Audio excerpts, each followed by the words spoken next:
आपका प्रवचन सुनते सुनते आंखें बंद होने लगती हैं, कान बहरे होने लगते हैं और चेष्टा करने पर भी स्थिति नहीं संभलती। जी चाहता है कि जब परमात्मा सामने है तो उन्हें निहारता रहूं और उनके अमृत वचन का रसपान करता रहूं, लेकिन ऐसा हो नहीं पाता। कृपया बताएं कि मैं होशपूर्वक आपको किस प्रकार सुनूं। होशपूर्वक का प्रश्न ही कहां, बेहोशी से सुनो। होश की बात ही क्यों लाते हो? मस्त होके सुनो। संभालने की जरूरत कहां है? शराबी की तरह डगमगाते हुए सुनो। जिसने पूछा है उसे होश की बात काम में नहीं आएगी, उसे तो बेहोशी की बात काम आएगी। वही तो घट रहा है अपने आप। तुम नाहक बुद्धि से एक विभूचन पैदा कर रहे हो।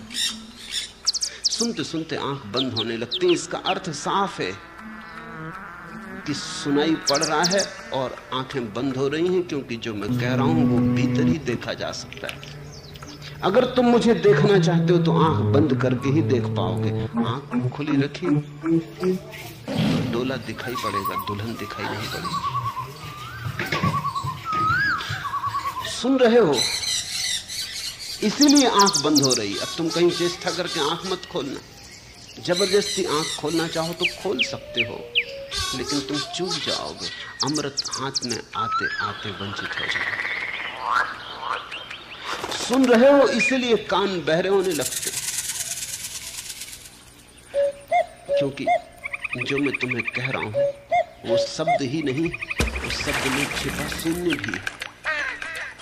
कान बहरे होने लगते हैं, उसका अर्थ है कि कान कह रहे हैं शब्द को रहने दो बाहर, सिर्फ शून्य को जाने दो। कान बड़ी होशियारी से, बड़ी सावधानी से काम कर रहे हैं। आंख भी बड़ी होशियारी सावधानी से काम कर रही है। अब तुम अपनी बुद्धि को बीच में मत लाओ। बंद होने दो आंख, बंद होने दो कान। यही तो मेरा इशारा है कि भीतर जाओ। तुम कहीं मुझे पकड़ के मत बैठ जाना।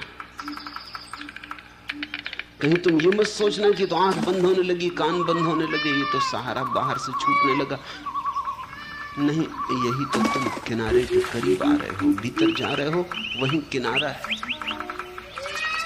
और होश से क्या सुनोगे? ये बातें कुछ होश से सुनने की थोड़ी। ये बातें तो मदमस्त होकर सुनने की, ये तो मतवाला होकर सुनने की। मुझे पीने दे कि तेरे जामे लाली में अभी कुछ और है, कुछ और है, कुछ और है साकी। अभी तो पियो, अभी तो प्याली में कुछ भी न बचे, ऐसा पियो। डरो मत। ये होश की बात, बुद्धिमानी की बात है। तुम घबरा रहे हो कि ये क्या हो रहा है। आंख बंद हो रही, कान बहरे हो रहे, तुम घबरा रहे हो कि क्या हो रहा है। तुम पागल तो नहीं हो रहे। पागल हुए बिना कोई कभी परमात्मा तक पहुंचा है। पागल होने की हिम्मत चाहिए ही। दिल धड़क उठता है खुद अपनी ही आहट पर। अब मंजिले जाना से बहुत दूर नहीं, अब कदम मंजिले जाना से बहुत दूर नहीं। लाख छुपाते हो मगर छुप के भी मस्तूर नहीं। तुम अजब चीज हो, नजदीक नहीं, दूर नहीं। परमात्मा कुछ दूर थोड़ी है। और ऐसा भी मत मान लेना कि नजदीक है, ना नजदीक है ना दूर है, क्योंकि परमात्मा तुम में है। नजदीक होने में भी तो थोड़ी दूरी रह जाती, नजदीक से नजदीक होने में भी तो फासला रहेगा। परमात्मा तुम हो, तुम्हारा होना परमात्मा है। आंख बंद होती तो इसका अर्थ हुआ कि भीतर की यात्रा शुरू हुई। पर्दे उठते हैं।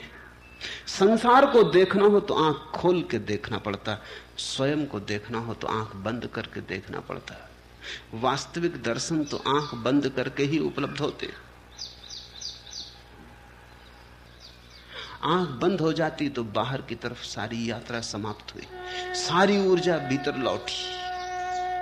गंगा चली गंगोत्री की तरफ, मूल स्रोत की तरफ यात्रा हुई। बंद होगी तुम्हारी आंख भी, कान भी बंद हो जाएंगे, इंद्रियां सब बंद हो जाएंगी, क्योंकि इंद्रियों का अर्थ ही होता है ऊर्जा के बाहर जाने के द्वार। जब सारी इंद्रियां बंद हो जाती हैं, सारी ऊर्जा भीतर लौटती, इसको प्रतिक्रमण कहा है, ऊर्जा का भीतर लौटना। जब आंख खोल के तुम देखते हो तो आक्रमण, जब आंख बंद करके भीतर जाते हो तो प्रतिक्रमण। आक्रमण का अर्थ है दूसरे पर हमला, प्रतिक्रमण का अर्थ है अपने घर लौट आना। जैसे सांझ पक्षी लौटने लगे अपने घोंसलों को, ऐसा जब तुम्हारे प्राण लौटने लगे भीतर के अंतरतम में, तब आंख कान सब बंद हो जाएंगे। तो मुझे सुनते अगर आंख बंद हो रही हो तो हो जाने देना, तुम बीच में बुद्धिमानी मत लगाना, तुम अपना गणित बीच में मत लाना, बाधा मत डालना। कान बंद होते हो जाने देना। इशारा तुम्हारी बुद्धि नहीं समझ पा रही, तुम्हारे आंख और कान समझ गए, तुम्हारे अस्तित्व ने बात पकड़ ली। तुम इसमें बाधा और व्यवधान खड़ा मत करना। नहीं, होश की बात ही मत उठाओ, बेहोशी ही ठीक है। प्रश्न है आनंद विजय का, बेहोशी ही ठीक होगी। और शराब मांगो, होश मत मांगो, और मस्ती मांगो, समझदारी मत मांगो। ए मुतरबे बेबाक, कोई और भी नगमा, ए साकी ए फैयाज, शराब और ज्यादा। हे मुक्त कंठ गायक, एक गीत और हे दानशील मधुबाला, थोड़ी शराब और। ए मुतरबे बेबाक, कोई और भी नगमा, ए साकी ए फैयाज, शराब और ज्यादा। दुनिया में दो मार्ग हैं, दो द्वार हैं, एक है ध्यान का मार्ग, एक है प्रेम का मार्ग। ध्यान के मार्ग पर होश अनिवार्य चरण है, प्रेम के मार्ग पर बेहोशी अनिवार्य चरण है। आनंद विजय के लिए मार्ग प्रेम का है। प्रेम से ही ध्यान घटेगा, बेहोशी से, डूबने से, मस्ती से। ध्यानी के लिए प्रेम भी घटता है तो होश से घटता है। इसको ख्याल रखना है और अपने लिए साफ साफ कर लेना कि तुम्हारे लिए क्या उचित है। अगर तुम्हारे हृदय में प्रेम के भाव सहजता से उठते हैं तो तुम फिक्र छोड़ो होश की, तुम तो मांगो, ए मुतरबे बेबाक, कोई और भी नगमा, गाओ कुछ और भी गीत कि मैं और डूब जाऊं, सुनाओ कुछ और कि मैं और डूब जाऊं। ए साकी ए फैयाज, ए दानशील साकी, शराब और ज्यादा ढालो। प्रेम के मार्ग पर, भक्ति के मार्ग पर नृत्य है, गान, डूबना है, तन्मयता है, तल्लीनता है। झरने से ध्यान के मार्ग पर सजगता है, जागरूकता है। अपना मार्ग ठीक ठीक चुन लेना और घबराना मत कि एक मार्ग पे चले तो दूसरे से तुम वंचित रह जाओगे। अंत में दोनों मिल जाते। पहाड़ के शिखर पर सभी मार्ग मिल जाते।